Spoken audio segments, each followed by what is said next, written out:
नमस्कार, आप लाइव बिहार देख रहे हैं। मैं हूं राजमोहन तिवारी। देखिए, बिहार में 5 चरणों के चुनाव के बाद अब ये चुनावी सरगर्मी छठे चरण की ओर बढ़ी और आज प्रचार प्रसार का आखिरी दिन 8 सीटों पर महामुकाबले की तैयारी। और वैसे में कुछ वो सीटें भी हैं इस बार के चरण में जहां पर दिग्गज नेताओं की किस्मत दांव पर लगी है। और उसी में से एक सीट है पूर्वी चंपारण लोकसभा, यानी कि मोतिहारी की सीट, जहां से पूर्व केंद्रीय मंत्री और बीजेपी के कद्दावर नेता राधा मोहन सिंह एक बार फिर से चुनावी मैदान में उतरे हैं।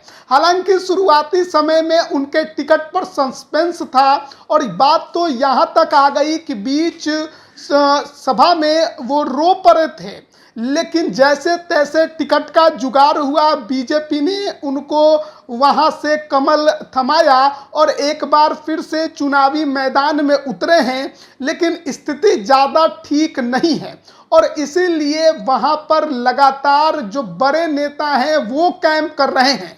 कुछ दिन पहले पीएम मोदी पहुंचे थे और आज जब चुनाव प्रचार प्रसार का आखिरी दिन था तो बीजेपी का फायर ब्रांड और उत्तर प्रदेश के मुख्यमंत्री योगी आदित्यनाथ ने भी राधा मोहन सिंह के पक्ष में वोट मांगा है। देखिए, तस्वीरें भी हम आपको दिखा रहे हैं जब योगी आदित्यनाथ वहां पर पहुंचे और किस तरीके से वहां पर तमाम जो जनता मौजूद थी उनको उन्होंने संबोधित किया, जीत को लेकर हाथ भी हिलाया और एनडीए के तमाम नेता भी उस दौरान मंच पर मौजूद रहे। चाहे बात जेडीयू की करिए या फिर आप लोजपा रामविलास की करिए, राधा मोहन सिंह भी आपको मंच पर नजर आएंगे।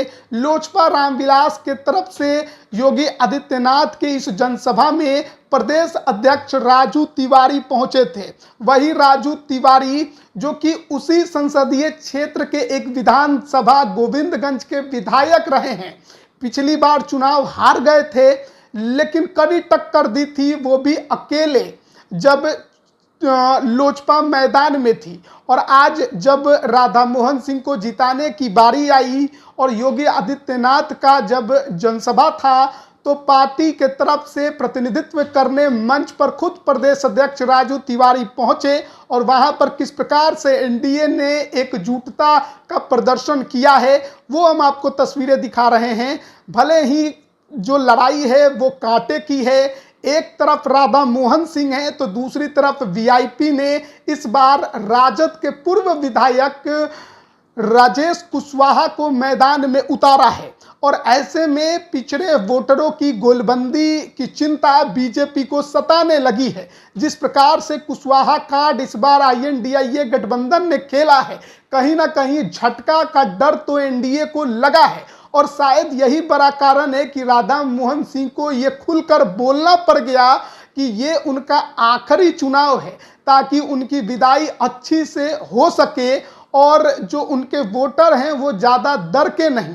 हालांकि जब क्षेत्र मोतिहारी की बात की जाती है, पूर्वी चंपारण की चर्चा होती है तो मल्लाह समाज की भी भूमिका अहम हो जाती है। वही मल्लाह समाज जो पहले बीजेपी का वोटर हुआ करता था, लेकिन इस बार जिस तरीके से तेजस्वी यादव के साथ कंधा से कंधा मिलाकर मुकेश सहनी चल रहे हैं, कहना बड़ा मुश्किल है कि मल्लाह किसको वोट देगा।